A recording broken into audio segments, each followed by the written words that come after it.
Extra value meals are back. For just $5, get a savory and sweet sausage, egg, and cheese McGriddles, plus hash browns and a coffee. Only at McDonald's. For limited time only. Prices and participation may vary. Prices may be higher in Hawaii, Alaska, and California, and for delivery. Here for the Lowe's early Black Friday deals? You're right on time for some of our biggest savings. We're talking up to 50% off select major appliances. Plus, up to an extra 25% off when you bundle select major appliances. Holiday lights going up soon? Select ladders are up to 50% off right now. Get Black Friday prices without the Black Friday crowds. Lowe's, we help, you save. Valid through 11/19. Selection varies by location. Select locations only. While supplies last. See Lowe's.com for more details. This is Money Moves on VSiN, the sports betting network.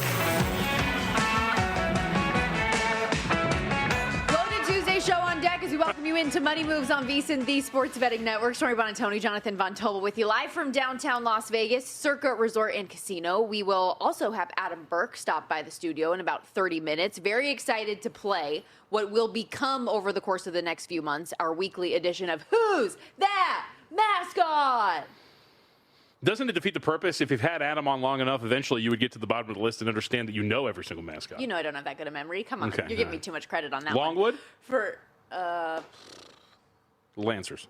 Come on now. Oh, man. I was going to That actually could be incorrect. I was going to say some sort of a dog, but so glad we didn't get there. Dogs. But so, the probability of guessing bulldog is pretty high. Like, that's a free space. for anyone who doesn't know what we're talking about, while Adam is very dialed into the marquee games of the slate, as always, he has his true passion in the teams and programs and games that you've probably never heard of. So that'll be a fun exercise. We will also, of course, talk about the State Farm Classic, big games in top 25 that are coming up on college basketball. That's just the tip of the iceberg of everything we have to come for today. So let's set the table like we always do with the rundown.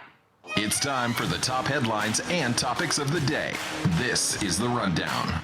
All right, here are our top items of the day. Hoops and hockey. We're going to preview the 8 games in the NHL, 6 in the association. Big injury news there as well. JVT, Giannis Antetokounmpo, went down last night in the second quarter against the Cavs with a groin injury. Wemby expected to miss a few weeks after straining his calf, so lots to get updated on. Well, the Wemby one looms large because we have this minimum of games played in the NBA to be qualified for an award.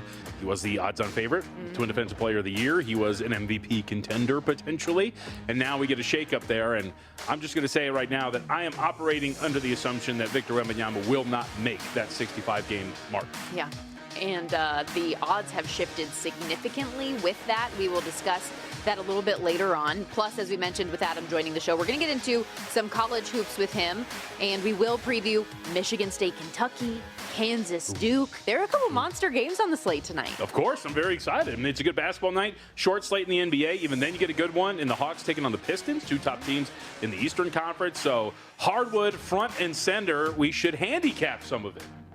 Is that a segue or a tease for... Just say what you mean. I'm just saying, like, we should just handicap some of the hardwood action. And we might play a clip from Hardwood Handicappers. That too. But I forgot that's where about I thought you were going. I was just saying we always use the phrase hardwood handicapper, so just using the phrase. We also are going to get into some college football. The marquee games coming up this weekend, but also the big news in the college football world coming down yesterday. Enter Sandman, enter Franklin. James Franklin, officially the next head man at Virginia Tech. I'll tell you why it's a Grand Slam hire. JVT will probably argue with me just to argue.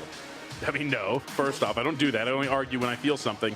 And in this, I feel nothing. No, I actually think it's a great hire. So I can't wait to hear your thoughts about this. I thought for a second, because there was like that inkling out there that maybe he was going to hold out for a better job, but it's pretty good, and I think it shows. Hey, man, not a lot of expectation. Go out there and win, and all of a sudden in an ACC that looks pretty weak, get it done. Yeah, and clearly, I'm sure you and many people have seen the report of Virginia Tech agreeing that they're going to invest financially significantly in the program over the course of the next few years. So we'll see if Franklin can make Virginia Tech an instant contender in the ACC after having losing seasons 5 of the last 6 years. We've also got plenty of NFL news today, most notably when it comes to the QB1 position. Updates on Michael Penix, Aaron Rodgers, Justin Fields, Dylan Gabriel, plus JVT. The lie detector test has determined Jamar Chase, claiming he did not spit on Jalen Ramsey, is determined that was a lie, and he has been suspended for 1 game. We'll give you the odds impact of that, and he is appealing the suspension, so we'll see if there's any update on that as well. And I think, not nailed it, but you had brought it up, which is a good point, and I think we were right in assuming that the line yesterday was like a halfway point of whether or not Jamar Chase was going to get suspended. Sure enough, goes about to 8, like we talked about yesterday with the news. I would also argue that just because he was suspended doesn't mean he did it. Evidentiary support on the matter. That said, we're going to kick things off here talking a little Monday Night Football. Dak Prescott and Dallas playing their best game of the season yesterday. It was a very emotional game as well for the Cowboys, so fresh off the death of Marshawn Kneeland, but they win and cover in Vegas against the Raiders. 33-16 your final. The total stays under that 49.5 because it falls right on 49, goes over if you had the 48.5. So that a result that definitely goes to show numbers matter. And sometimes these odds makers are just dead on with it.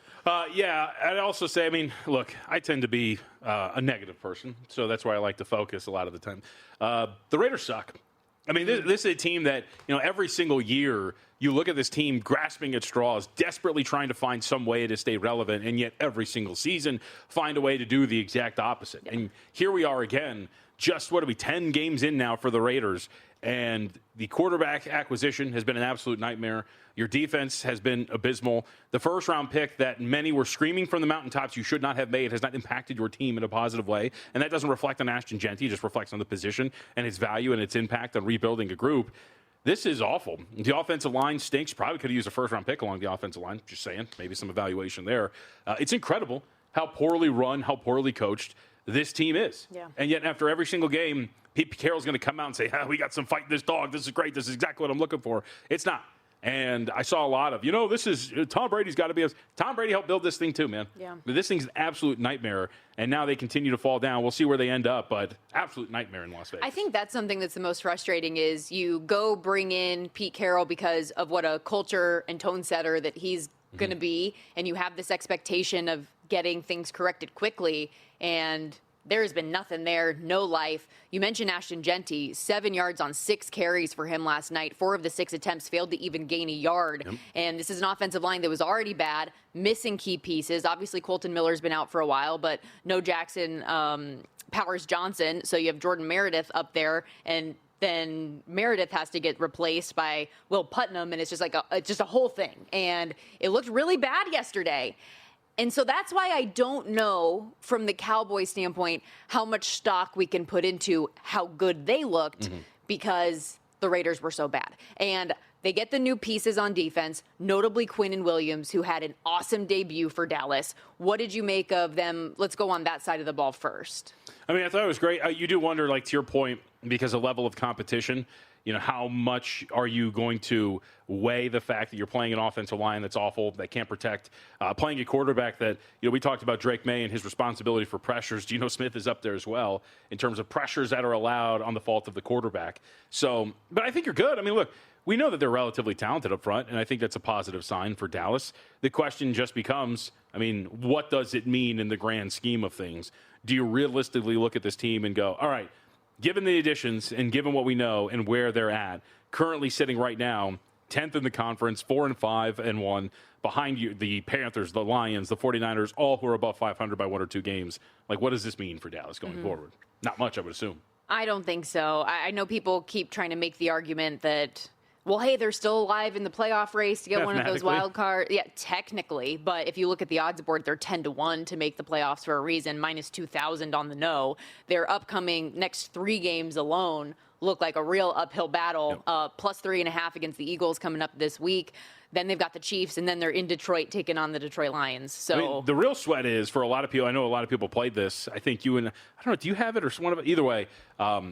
Dallas to finish second in the NFC East. I don't have that. I have them over 7.5 wins, though, which at least their updated win total is back to that. It's still plus money on the over, so not looking great, but fingers crossed. So that's going to be the sweat is, the adjusted win total to finish second. They are in the lead right now for that because Washington, given the injuries and what their actual record is, 3-8-1, so you're behind them in the standings. But that's going to be the real sweat. And also, comeback player of the year. Dak Prescott, Christian McCaffrey. Those are the 2 guys that I think right now we're just circling as going back and forth and dueling with. So we're talking about Dallas from a future standpoint. Those are the only things I think you're really worried about right now. McCaffrey, a minus 130 odds-on favorite in that role. Dak sitting plus 140, followed by Aiden Hutchinson and Daniel Jones, which is just, I know you hate it. Well, I don't hate it. I just, it's not going to happen. They told, you're going to get me going.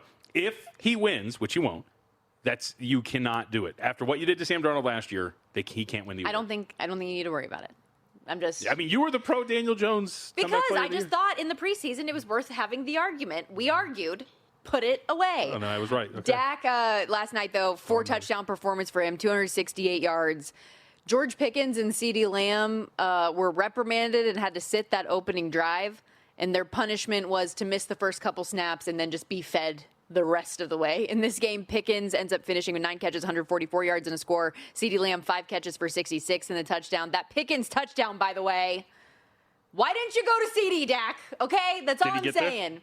No, I had the longest reception for CeeDee Lamb at over 26.5. His longest reception ends up being 23, and then Pickens gets the 37-yard touchdown. Come on, man. Sorry about that. Tough bounce for your girl. I tried to tell you. No, you didn't. I mean, you told me about the Raiders. They were not in that thing at all, man. No. That sucked. You were sitting at 3.5, and you knew immediately. I mean, the first couple of drives, you trade some field goals. You're like, all right, maybe they're going to stick around, and they were moving the ball. Well, and we were having the conversation. Like, they were plucky, forced overtime against the Jags. Right.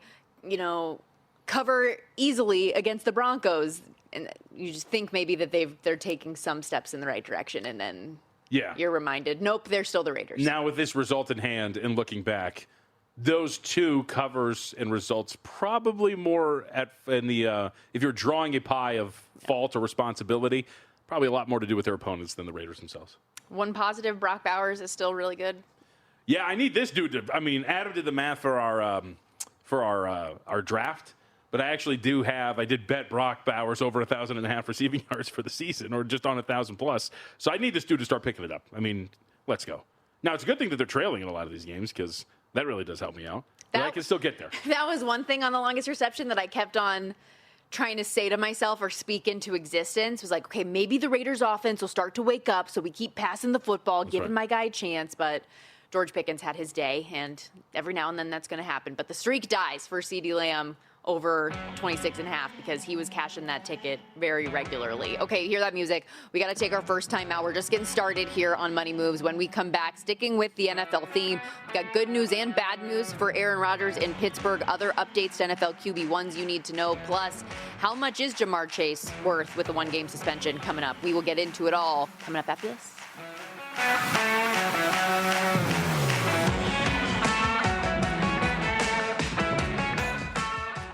Extra value meals are back. For just $5, get a savory and sweet sausage, egg, and cheese McGriddles, plus hash browns and a coffee. Only at McDonald's. For limited time only. Prices and participation may vary. Prices may be higher in Hawaii, Alaska, and California, and for delivery. Here for the Lowe's early Black Friday deals? You're right on time for some of our biggest savings. We're talking up to 50% off select major appliances. Plus, up to an extra 25% off when you bundle select major appliances. Holiday lights going up soon? Select ladders are up to 50% off right now. Get Black Friday prices without the Black Friday crowds. Lowe's, we help, you save. Valid through 11/19. Selection varies by location. Select locations only. While supplies last. See Lowe's.com for more details.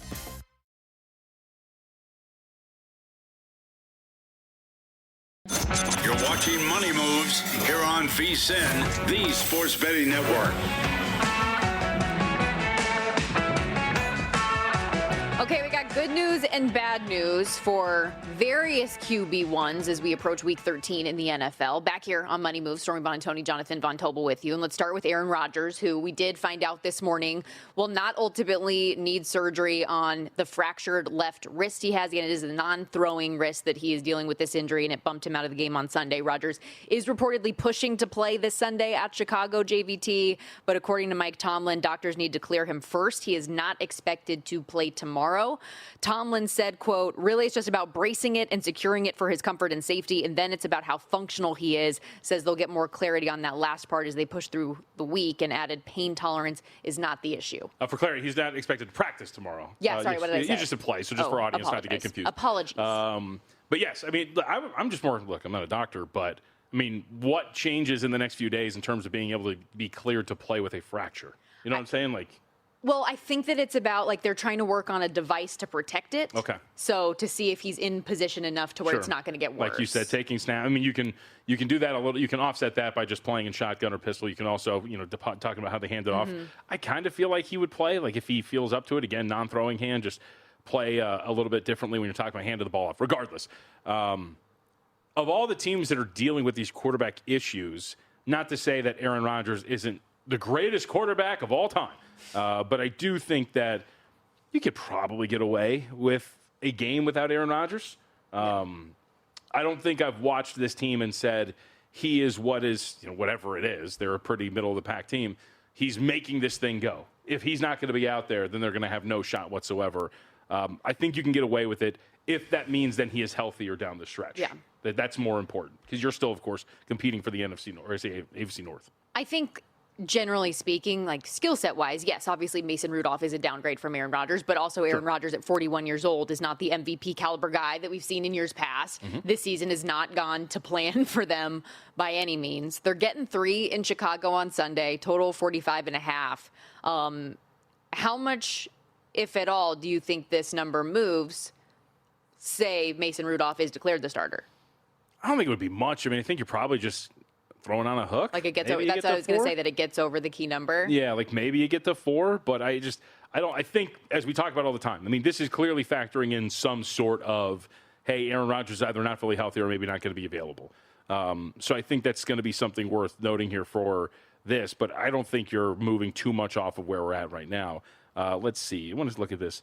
If you look at total, and this is to my point, total expected points added for the season, Aaron Rodgers is like floating in like the 30s. If you look at EPA per play for Rodgers amongst quarterbacks this season, he's 35th. So that's just one metric, but it just points to the fact of what we're talking about, where for one game, right, Mason Rudolph, I think, can come in and do what you need to do against the Bears team. As we've noted, they don't pressure the quarterback. They're not particularly great on defense. They're a team that, despite their record, this is the other thing that screams to you that the Bears are due for at some point some fall for grace. The fact that they are 7-3, but have been outscored by 6 points for the season, this all tells you that this is not as formidable a foe as it looks like on paper, and I think that's why you can probably get away with Rudolph here. Also, like their last 3 games, all close down to the wire games. 19-17 at Minnesota, 24-20 against the Giants, 47-42, like shootout. They're winning games in different ways, high scoring, low scoring, whatever it is. It's weird. And they are the leader in the clubhouse in the division, which is still a crazy thing to say, despite being the 3rd shot on the board to actually close it out and win it. From the Steelers side of this, though, obviously the injury happened against the Bengals this past weekend, where another news item coming out of that game is Jamar Chase will be suspended for the game coming up this weekend against the New England Patriots for spitting on Jalen Ramsey. He will also, with that, have to forfeit his game check and per game active bonus, which totals out to just over $500,000 out of the pocket. Just crazy. The Bengals, though, as you mentioned in the first segment, go from 7-point dogs out to 8.5 against the Patriots, total 49.5. Here is Zach Taylor on how everything transpired, his thoughts on Jamar Chase moving forward. First of all, I've always been impressed with how Jamar's handled himself, because he is in a lot of these situations where he's got a target as a top player.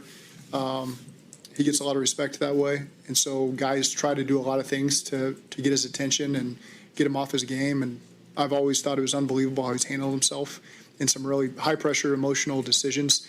Obviously, what happened is crossing the line. We can't have that, and I know he'll own up to that. But beyond that, I've always sat up here and praised Jamar, because he's one of the best leaders we've got. The way he goes about everything, he plays with a ton of emotion. He plays with a ton of leadership. Our guys respond to that, and I've always appreciated how he's handled himself. I want to take my shot against this team so bad. But the teams are playing, it's lining up so well for them. The teams stink. Now the Bengals aren't going to have Jamar Chase out there. I mentioned yesterday that I would be tempted by playing Chase, or should be playing the Bengals, that, as you pointed out, maybe Chase is going to be out there. Now that he's not, I don't know. I'm still kind of tempted to ask a bad team to do something good for them. Really? I just, going back to what we've talked about with the Patriots, you look underneath the hood with all these defensive metrics. They're a very average team, despite the fact that they have played a very easy schedule. The offense, I'm not going to do anything there. This Bengals team, as we know, is very bad. But I think that's a defense that can be challenged by an offense that has good skill position talent. The problem is you're down one weapon here.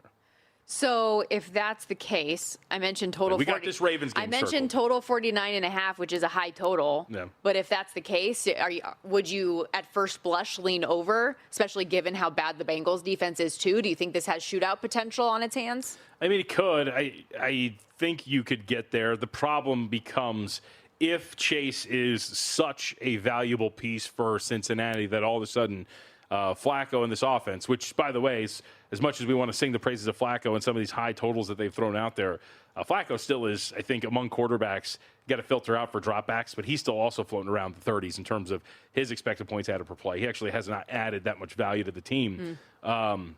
You could see a situation in which they don't do enough, much like last week, where you're only getting 12 points out of them against the Steelers.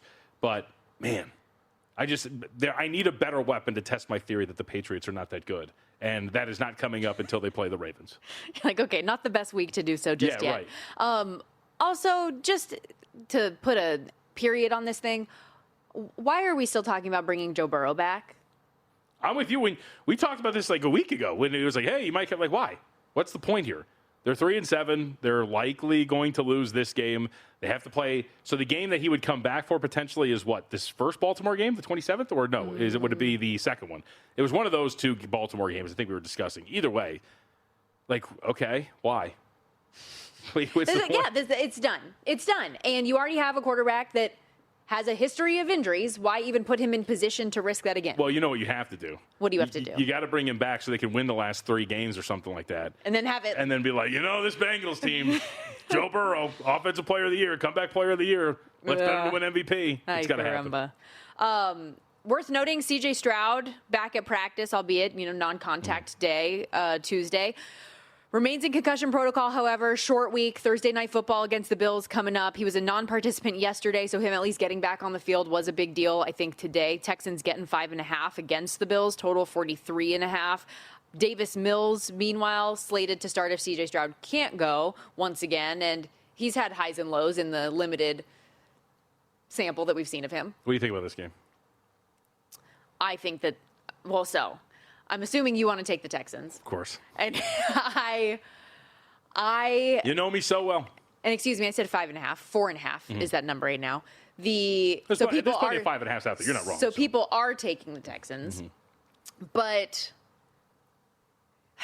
so I struggle with this one because I feel like every time I bet a game involving Houston, I'm wrong, with the exception of the under. So help talk me through this. Well, I just think so. And first off, if my screen's accurate, there's a 6 over there at the South Point. So go out and shop around. Again, I've had some internet issues, but I believe that 6 is accurate. The other part about this is talking it through is a wide receiver room that has not been particularly great. And we've talked about some of the thoughts that maybe Buffalo against some of these defenses that can really bottle up these receivers at the line of scrimmage and pressure Josh Allen are going to have success against the Bills. And this is a Texans team that can do that. And as bad as this Texans offense has been, to know it's to some fault of C.J. Stroud, but to mostly this offensive line, you can foresee a scenario in which I think Houston plays better offensively. And just think about where we've come. I mean, this team, the market, we've talked about this on Fridays when you've been gone, these market power ratings, all the way up until like week 7 or 8, maybe even week 9, the market was so stubborn in moving its power rating on Houston. Just every week, it was just stuck in the same spot. And there really was this belief that they were going to bounce back at some point. Now, they've actually started to cover a few of these games. But oddly enough, we've seen this precipitous drop for their power rating. Like, this might be a time where you come in, grab 5.5, maybe even 6 if it gets that high, and ask this defense to do what it's been doing this whole time. Yeah, and forgive me, I got by the graphic. I was right the first time in my head with the 5.5 is kind of across the board where we're sitting on that one. Then again, the Buffalo Bills, meanwhile, 3 of their last 4 games have won by more than that margin, with the exception of the off performance they had, off putting it very generously, by the way, against the Miami Dolphins. Even against Tampa, where we were talking all game about, oh man, I wish I would have taken the 6. Ended up being a good thing that we didn't, because Buffalo ends up covering and Josh Allen goes full Superman mode.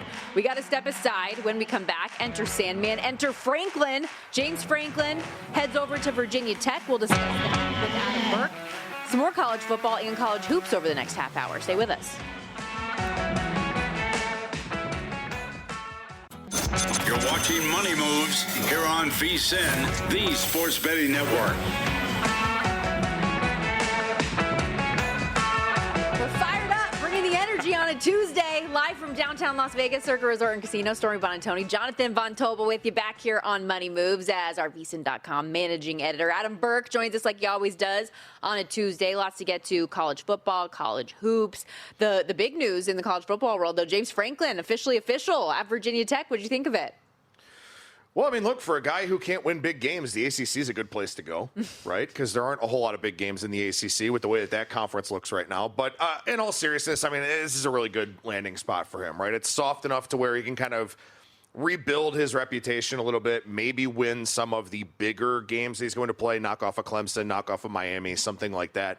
But a good spot for him, you know, I mean, obviously getting well paid and a good hire for Virginia Tech, too, because you at least know that James Franklin's going to give you a very high floor. What your ceiling is, you may not know that yet, but you at least know that you have a high floor. You know that he can kind of recruit on that East Coast part of the country, stuff like that. So I think in that respect, it's a good hire for both sides. What are your thoughts on the Ole Miss Lane Kiffin ultimatum? I'm not done with the James Franklin element of this. I was just following the rundown. That's like, what is... I hate you so much. What's wrong? I write things in the rundown as suggestions. Well, usually you tell me, okay, like I got to follow. What's the follow? Go ahead. Well, I thought you were going to maybe contribute to the conversation. Nah, not today, not for you. I mean, there's not much of a betting you guys aspect. You guys need therapy. Probably. I was just curious. No, I wanted to follow up, though, on what you said with the recruiting angle, because I think that's a big thing for Virginia Tech that previous staffs the last couple times haven't particularly done well in. And he at Penn State did a great job recruiting the state of Virginia, the whole DMV area. I think that's a big feather in the cap. We know Virginia Tech is going to invest financially, and I don't know if he would have taken that job if they weren't willing to really put them in a position to contend right away and get this thing off the ground fast. So I just think it's great all around here. I'm very curious to see what it looks like, and I think it's something that's probably going to work. He's not going to have to play Ohio State and Michigan anymore, and that's going to help the cause. Yeah, for sure. And again, like you said, I mean, you know, and this is such an important thing now, especially in the transfer portal era and the NIL and all of that. Like, you have to have recruiting hotbeds that you can go to, and even if it's players that you don't seal the deal on the first time, maybe you get them to transfer to your school. You know, that's something that definitely helps too, especially because you know, he's going to have connections in Pennsylvania and Ohio and some of these other places that are, you know, pretty well known for, you know, quality high school football, not Texas or California, but still very, very good. So, yeah, that's a really important thing, you know, and I mean, you look at Texas Tech, for example, right, and how good Texas Tech is. Joey McGuire is not really an X's and O's guy. He didn't really have the head coaching experience, all of that, but he was just an elite recruiter. And so now you'll get Texas Tech where they've brought in a substantial amount of talent. You get a couple of good coordinators, you get some really good talent in there, all of a sudden you find it working out. If you can get a guy like Franklin, who's a pretty good recruiter and also a pretty good football coach, I wouldn't say he's great by any means, but he's pretty good. You know, that's definitely a win for a program like Virginia Tech that, you know, I mean, especially when you've got a spot in the college football playoff available to you almost on an annual basis in a conference that nobody really dominates. Can I go? Okay, thank you. God, you're the worst. All right, so I'll ask it this way, in a non-sarcastic way. So we have this whole thing going on with Ole Miss. We get the report that he has a Lane Kiffin, a ultimatum that you have to decide before the Egg Bowl, essentially. We don't probably have any tracking for this, but what do you make of that from a handicapping situation where you have this looming over a program with your head coach doing this so out front? I mean, I know a couple of weeks ago he said he addressed it with the team, but now it's becoming a thing. And that, I would assume, is somewhat distracting for a group going into an Egg Bowl and, of course, having college football playoff aspirations. Yeah, you would certainly think so. You know, I mean, especially because, again, with how much movement there is of all these players and all of that, there's a lot of lip service. There are probably a lot of empty promises, stuff like that. So, you know, if Kiffin was telling some of these kids, and, you know, I'm sure that the programs are still already reaching out to agents and all that kind of thing for players next year. Like, yeah, I think it definitely could have a bit of an impact. The other thing that I wonder is, you know, because players can go wherever they want to, whenever they want to at this point in time, like, is there a different perception as a player of, like, this is not a surprise if my head coach goes somewhere? Or do I care? Right, or do I care, right? Like, in the past, there was some measure of loyalty in college football, and you would have kids that were legitimately pissed off that the head coach was leaving or that, you know, maybe a coordinator was going to take a job somewhere else, something like that. I kind of feel like now the players are like, well, we can go anywhere, so whatever. Yeah. He's gone. Yeah. Now I have a portal window, and I can go get money somewhere else. I mean, shoot, if you're like with some of these guys like Chambliss or others, you can just go with him. Right. Also that, yeah. Depending on where he's going to go. Yeah, you could be a package deal, like literally, and get a big bag of money for it. Also, this is another layer to it, but like the DeQuan Finn thing that we saw last week, where he's just not going to play anymore, getting ready for the NFL, like that. It's so strange, but there's not, to your point, the allegiance or the loyalty to your team or to your coach that there once was. Right, yeah. I mean, you think about the start of opting out of bowl games. That was kind of like in the Christian McCaffrey days. That was stuff remember like that. what a huge deal that was? A huge deal. And now it's just commonplace, and writing a bowl game preview is an absolute nightmare because you can't do it until like 24 hours before the game. Right. But yeah, I mean, it's just, the way that it goes in college football now. And, I think that like maybe there could be some people upset within the Ole Miss program that it's LSU and Florida that, it seems like he's kind of been talking to here throughout this process. A couple of conference teams that, ultimately you have to beat one or both of them over the course of a season to get yourself into the college football playoffs. So that may be something that, does become a little bit irritating for both the players as well as, the athletic department. But also, I mean, it's Lane Kiffin, right? If this was somebody else, maybe it would face, a significant level of scrutiny. But it's Lane Kiffin. So we're all just kind of like, yeah, this isn't all that shocking. I think he's changed. I think he's staying, personally. We'll see, and I'm excited to see how it plays out. But that was the whole open to the game against Florida this past weekend, was all of the discussion about, will this be Florida's next head coach? It's coaching on the opposite sideline right now. It's a whole thing. Let's look to tonight, though, because we do have 3 games coming up. The Tuesday night action that I know you love so much, and we do have a write-up up at VSiN.com right now. Adam gave out his best bet of the day as well as some of the thoughts on all of the games. And if you are a VSiN.com subscriber, you get access to not only all of Adam's articles, but all of our VSiN show hosts, guests, best bets, the betting splits, the AI prop projections, all of that stuff. VSiN.com/subscribe is how you can come join us on that full-time basis. But let's talk about that Western Michigan, Northern Illinois game that you did end up ultimately jumping in on. Yeah, love is a strong word for talking about the MAC and the games that are being played. By the way, the DeQuan Finn thing is hilarious. Like, bro, you've been in college for 7 years. You're not getting drafted. Wild. When that came across my feed, it was like, what's happening right now? Yeah, my joke was like, when it said he was preparing for the NFL, I was like, is NFL Europe back? And I didn't know about it. And like, I mean, there was also another situation now that came out today that Sam Levitt at Arizona State, is probably not going to return to ASU in 2026 and may not play the rest of the season for the Sun Devils. So, there's all these different kinds of things, but we don't have to worry about that with Western Michigan and Northern Illinois. So this is probably one of the dumber bets I've made during the college football season. That. Let's when you go. consider both of these teams, you consider the strength of them as both on the defensive side of the equation. But I actually like the over in this game tonight, over 38.5, over 39.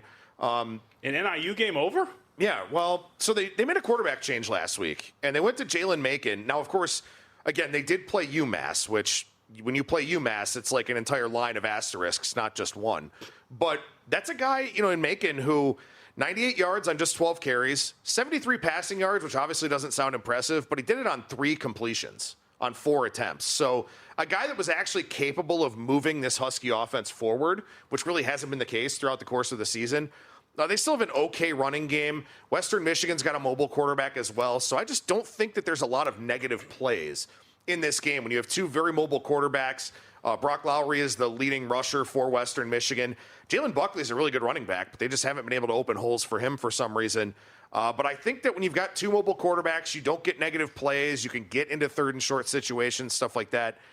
I think there's an opportunity for points. The weather's not bad in DeKalb tonight, so over 38.5, and this game will probably end 7-3, but over 38.5 is play for me. What about your Zips? Why are we moving off of this 3.5? Because some spots were at 3.5. Now we're like 3. Other national books are like 2.5 juice to the favorite side. So this is a really fascinating game. As fascinating as a game in the MAC can get. That's a strong word, dude. So Akron lost the matchup for the Wagon Wheel last week against Kent State. They lost the game in overtime. They badly outgained Kent State in that game. They were the right side in that one. Granted, they did run 95 plays, but look, I mean, that was their Super Bowl, right? They weren't going to make a bowl game, A, because they weren't good enough, and B, because their academic progress rate scores weren't good enough. So they had a bowl ban going into the season because of their academic numbers. So that was their bowl game. And then they have this game left against Bowling Green. They don't play next week. So this is the last game of the season for Akron. And I was fully ready to take Bowling Green. I was just planning ahead. Like, I'm going to take Bowling Green. They're probably going to be a short dog, something like that, maybe a pick'em type of game. And then Bowling Green came out a 3.5-point favorite, and I was like, Nope, absolutely not. And in fact, I started thinking maybe Akron is the side here, just because this is their last game, and they've made some strides this season. I tend to agree with this line move, and I didn't think I was going to have any interest in Akron. Didn't play it, but if I had to play it here, that would be the side I would take. Bowling Green's just not good at all. I know we got to hit the break, but should Ohio be laying 32.5 points today? So this is the first time since 2000 that Ohio's been favored by 30-plus against an FBS team. Wow. And it's very much justified and deserving against UMass, who's probably the lowest power-rated Division I FBS team I've ever had. The Minutemen probably play about a minute of football every game. Probably. Things have gone. We got to step aside. More Money Moves with Adam Burke coming up after this. Extra value meals are back. For just $5, get a savory and sweet sausage, egg, and cheese McGriddles, plus hash browns and a coffee. Only at McDonald's. For limited time only. Prices and participation may vary. Prices may be higher in Hawaii, Alaska, and California, and for delivery. Lowe's knows that saving is always top of mind, especially this season. That's why we've picked some great deals for early Black Friday. Get free select DeWalt, Cobalt, or Craftsman tools when you buy a select battery or combo kit. More tools? Why not? Plus, we've got select pre-lit artificial Christmas trees starting at $59.98 because it's never too early to think Christmas. Get Black Friday prices without the crowds. Lowe's, we help, you save. While supplies last, selection varies by location.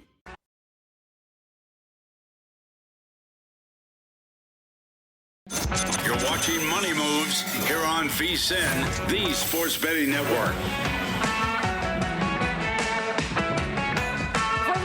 The sharp plays is already there. They don't just follow the market, they help move it. You're not going to outsmart billion-dollar sports books or full-time sharps on your own, but with the sharp plays, you don't have to. Powered by advanced AI, plugged into trusted insider sources, and active across the NFL, NBA, college hoops, and more. The sharp plays delivers the edge serious bettors use every day. You get free betting reports, real-time alerts, and market-moving insights, all sent straight to your inbox or X feed. And since 2011, the sharp plays has been delivering documented results, public logs, and transparent receipts. Sharpplays.com, trusted by the pros, watched by the books. Head over to sharpplays.com today and stay ahead of the line. Stormy Buonantony, Jonathan Von Tobel with you. Adam Burke, VSiN.com Managing Editor, on the desk with us as well as we roll along. Before we fully shift away from college football, though, Adam, you are somebody who does watch a lot of Group of Five football, and JVT and I were having the conversation yesterday on the program about who is that team ultimately going to be that cracks the college football playoff this year. And we were trying to make a little bit of a case for JMU, but when it comes to the depth of the American, where do you sit on this? Like, do you think that regardless of who wins the American, that ends up being the pick, or can JMU find a way to sneak in there? Yeah, I mean, I think it's going to be whoever wins the American. I think that's the short and simple answer. I mean, the reality of it is that is the best Group of Five conference by a large margin. And so far, really in the 2 years that we've had this, we have seen a bit of a bias, I guess I would say, from the College Football Playoff Committee towards that conference, like, in terms of the rankings, in terms of where they put teams, stuff like that. Yeah, it's going to be whoever wins the American. And obviously, you can poke holes in all of those teams. They've kind of beaten each other at times and could still beat each other at times the rest of the way. But, yeah, I think the short answer is pretty simple. It's going to be the winner of the American. James Madison the Sun Belt's just not good enough, right? I mean, you don't have an App State that's going to go 10-2 or something like that. You don't have that kind of team anymore. So it definitely hurts JMU by association. So even if like a 3-loss East Carolina would make it in over JMU, the Sun Belt champ, assuming obviously East Carolina wins the American, which they are still in line to do. They're 5-1 in conference play. I mean, I guess I'm just more curious, what has to happen for JMU? Yeah, no, I understand what you're saying there. I mean, I think that might be the only scenario where it happens, but also you're going to have a position where, do they just go ahead and put James Madison in as more of a precedent thing of we can't take a 2-loss, 3-loss American Conference champ over a team that ran the table in its conference. Yeah. Maybe that's what they decide to go with. And look, I mean, from a power rating standpoint, I mean, I don't have these teams all that different on a neutral field. Between James Madison, between Navy, North Texas, South Florida, Memphis, East Carolina, all of that, they're they're power rated within one score for sure. That's a very smart thing to look up and have ready, Adam. Yeah, right. Yeah, it would make sense, wouldn't it? How's early season college hoops gone for you so far? It's a learning curve. Yeah, we'll say that. I mean, all of these teams are just I mean, they're so new, right? There's new different. bodies everywhere. Yeah, dramatically different. I mean, if you have a team that has 3 returning starters, like that's an anomaly. So you have a lot of teams that are just trying to figure stuff out. Also, it's kind of challenging, too, because you get a lot of games where you've got really good teams in big favorite roles. Like, do they care? Are they looking ahead to another game? Do they empty the bench? Do they, sit some guy who's maybe kind of dealing with a nagging injury, something like that? And then also, you have teams that have played absolutely nobody. Good teams that have played teams ranked in the 300s. And you have to try to figure out, okay, yeah, like their efficiency numbers are really good. But of course they are because they played nobody. So, and then, of course, you're still getting totals that move 5-6 points in certain games, stuff like that. So it's just all kind of gathering data. And then, when you get to a point where the sample size is decent, I feel like that's where you can really lock in. Well, it's also, we're still in such the early portion of the non-conference. You get these programs that are dragging their feet, like Stormy's Aztecs have only played 2 games. Right. So we don't even get to see such a large sample size from them. And then it's college kids. I watch UNLV lose to UT Martin and struggle and lose these games. And then, of course, they go to Memphis on Sunday. And they control the game the entire way as about 8.5-point dogs. So I don't know what you would do with any of these teams. Well, and I think something that's really challenging is, these coaches, because their rosters are brand new, right? They're trying to figure out their own personnel. They're not exactly planning for the opponent that they're playing. So with UNLV and UT Martin, for example, like UT Martin plays a different kind of style of basketball. Jeremy Schulman had success with that at the Division II level. It's something that you would want to practice and account for, but you're not going to do that this early in the season because you're more worried about making sure that your team is, playing efficiently in the offensive half court, is doing what they're supposed to do on defense. So, like when you play a team like, let's say, like Mercyhurst, for example, a team that's, played well here in the early going, they largely play a matchup zone defense, right? You're not really prepping against a zone because in practice you want to run man-to-man and have your guys doing what they're supposed to be doing as the season goes along. So you can get some of these high-variance outcomes as a result. VSiN.com Managing Editor Adam Burke joining us here in studio, talking a little college hoops. We'll get to the 2 marquee games of the day in a moment, but what is the obscure bet of the day that people at home need to know about? I think there's a couple of them. Let's go with this one here. Maryland Eastern Shore and Longwood. Okay, so we've already determined the Longwood Lancers. And you pulled that out of the hat earlier. You didn't even know this. Yeah, it's funny. Maryland Eastern Shore. Okay, time for Who's That Mascot? JVT. Oh, Maryland Eastern Shore? I'll go with East Coast centric, Shore vibes. We'll go with the Irish. I'm going with the Eagles. Because is it like a bird? Stormy's very close. It is a bird. It's the Hawks. So maybe a more generic. Be better. I don't know. Are there more Eagles than Hawks out there in the sports world? I don't know. Hawk is a very coastal bird. Yeah. Maryland Eastern Shore. Okay, Maryland Eastern Shore. Every day. So anyway, as far as the handicap on this game goes, I can't believe we have a game board for this. This is fantastic. Yeah, Shout out to the graphics team. Good job. For having a game board on Maryland Eastern Shore and Longwood. So, look, Maryland Eastern Shore is one of those teams, right? They're a very small conference team. They virtually have no money to fund their athletic endeavors, so they have to play a bunch of paycheck games, right? They got to go out there and play teams that are going to crush them. So far in Division I, they've played Georgia Tech, who they took to overtime, by the way, Georgia, Nebraska, and Creighton. So they played 3 teams in the top 40, according to Bart Torvik. They played 1 lower division team that they blew out, who actually was the first place to give their current head coach, Cleo Hill Jr., a coaching job. But they take on Longwood tonight, and so, this is a massive step down in class, right? Longwood does like to play with pace. That's the concern here. That's why this line is as big as it is. But Longwood is a team that's not shooting particularly well, and they're not playing all that well on defense either. Just gave up well over a point per possession to Binghamton, who's not a good offensive team. So I think Maryland Eastern Shore can keep this one close with the big step down in class. I like them plus 17.5.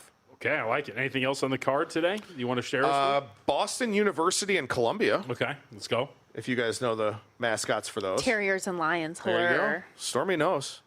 Okay. That was easy. Yeah. That was an easy one. I know too many people that go to BU and then Columbia. You probably know BU from hockey too, right? From Bean Pot and all that. All right. Well, so Boston University and Columbia. Boston, to me, I think Columbia is a little bit overpriced in the market right now, and overpriced in this game specifically, because they are a team that brought back some returning talent. Again, returning production is not something that's commonplace right now in college basketball. They do have a lot of it, but they also have a new head coach. And so this guy's trying to work his schemes in with the returning personnel. Sometimes that's not necessarily an easy thing to do. BU scored well over a point per possession in 3 of their 4 games. The only one they didn't was against Northwestern, who's obviously a much better team. But they beat Northeastern. They played pretty well in their other 2 games. I just think getting a 6.5-point head start with the Terriers is a little bit too much. So I like Boston over Columbia. And then my other game, East Carolina and UNC Wilmington. So go check that one out over at VSiN.com. Yes. Of course, you know the mascot for UNC Wilmington. I'm married to a Seahawk, There you go. as they say. Before we let you go, 2 marquee games in the State Farm Champions Classic. Number 17, Michigan State at number 12, Kentucky. Number 24, Kansas at number 5, Duke. Anything that you had just a lean or a thought in either of those big games coming up? Well, so this is one of those things that's difficult, right, that JVT was talking about earlier on, where Kentucky's played Nichols, where I laid the price for Kentucky. They didn't cover in that one. Valparaiso and Eastern Illinois, who they've all blown out. The one actual opponent that Kentucky played was Louisville, and they lost that game by 8 and gave up 1.252 points per possession. So, like, when they take on a Michigan State, like, what can we expect here, right? In theory, these 2 teams, should be relatively close to each other from a talent standpoint, kind of power rated in the same range, stuff like that. But the one time Kentucky's played somebody, they gave up 96 points and didn't look very good. Meanwhile, Michigan State, the one time they've played somebody, they beat Arkansas, albeit at home, only by 3. But that's the tough part here about the early part of the college basketball season is, like, you kind of have one data point to go off of for both of these teams. And the fact that Kentucky lost doesn't really look all that good, especially giving up 96 points. So these marquee games are very important. They're definitely going to set the stage for, the selection committee down the line and where teams get seeded and all of that. But it can make these marquee games very difficult handicaps. Kentucky, 4.5-point favorite. Duke out to 11.5 now against Kansas. And just a reminder once again, write-ups not only from Adam up at VSiN.com, but we've got our whole crew putting work in, whether it's college basketball, the NBA, NFL, college football. It's all covered each and every day up at VSiN.com. And you get unlimited access to it all when you're a subscriber, VSiN.com/subscribe. We're going to continue handicapping the hardwood coming up after this, but shifting gears to the NBA with JVT next. Extra value meals are back. For just $5, get a savory and sweet sausage, egg, and cheese McGriddles, plus hash browns and a coffee. Only at McDonald's. For limited time only. Prices and participation may vary. Prices may be higher in Hawaii, Alaska, and California, and for delivery.